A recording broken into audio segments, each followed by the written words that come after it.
더불어민주당 비대위 대변인 신현영입니다. 북한이 어제 서해상으로 방사표를 발사하는 도발을 감행했습니다. 북한이 지난주 전원회의에서 강대강 정면 승부, 대적 투쟁을 천명한 상황에서 자행된 도발이었습니다. 하지만 윤석열 정부는 이번 방사포 발사 사실을 공개하고 있지도 않다가 언론의 문의가 이어지자 10시간 뒤 늑장 공개하였습니다. 언론 보도에 의하면 국가안보실장도 아닌 제1차장 주관의 안보 상황 점검 회의만 진행했고 사후에 대통령에 보고했다고 합니다. 이것이 사실이라면 지금 한반도에 군사적 긴장에 먹구름이 끼고 있는 상황에서 윤석열 정부의 대응은 아니하기 짝이 없습니다. 도발에 사용된 무기는 240mm 방사포입니다. 60km 정도의 사정거리를 갖고 있어 북한의 서울 불바다 위협에 사용된 그 무기입니다. 이번 발사는 방사포의 사거리를 연장하는 차원의 도발로 보여 수도권 국민의 안전과 재산에 직접적인 영향이 있는 실질적인 위협인 것입니다. 이번 발사는 방사포의 사거리를 연장하는 차원의 도발로 보여 수도권 국민의 안전과 재산에 직접적인 영향이 있는 실질적인 위협인 것입니다. 하지만 윤석열 대통령은 이번 도발 사실을 국민에게 즉각 공개하지 않았습니다. 영화를 보며 한가한 주말을 보낸 것입니다. 윤석열 대통령은 북한의 도발 보고를 받지 못한 것입니까? 국군 통수권자인 대통령의 우선순위는 대체 무엇입니까?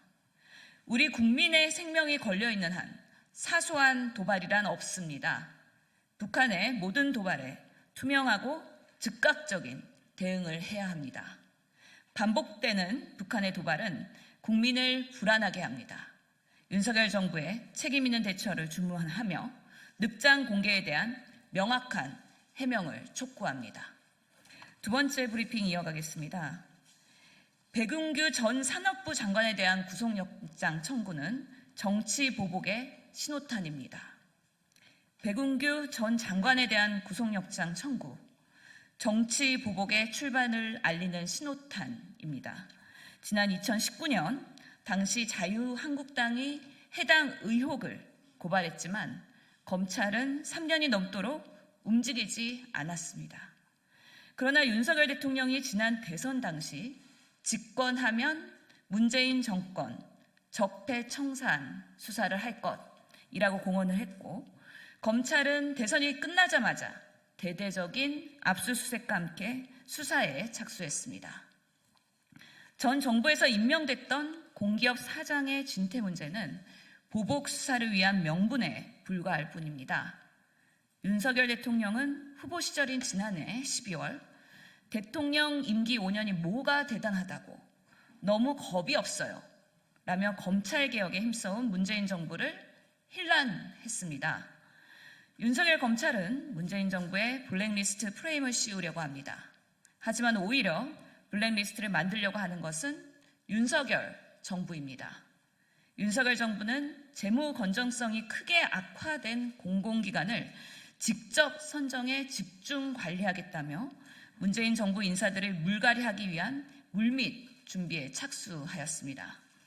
정치보복 수사의 최종 종착지가 문재인 대통령과 전 청와대라는 것을 전 국민이 알고 있습니다.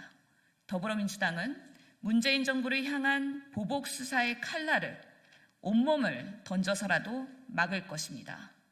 윤석열 대통령은 국민께서 한동훈 법무부와 검찰의 방종을 똑똑히 지켜보고 계심을 명심하시기 바랍니다. 이상입니다.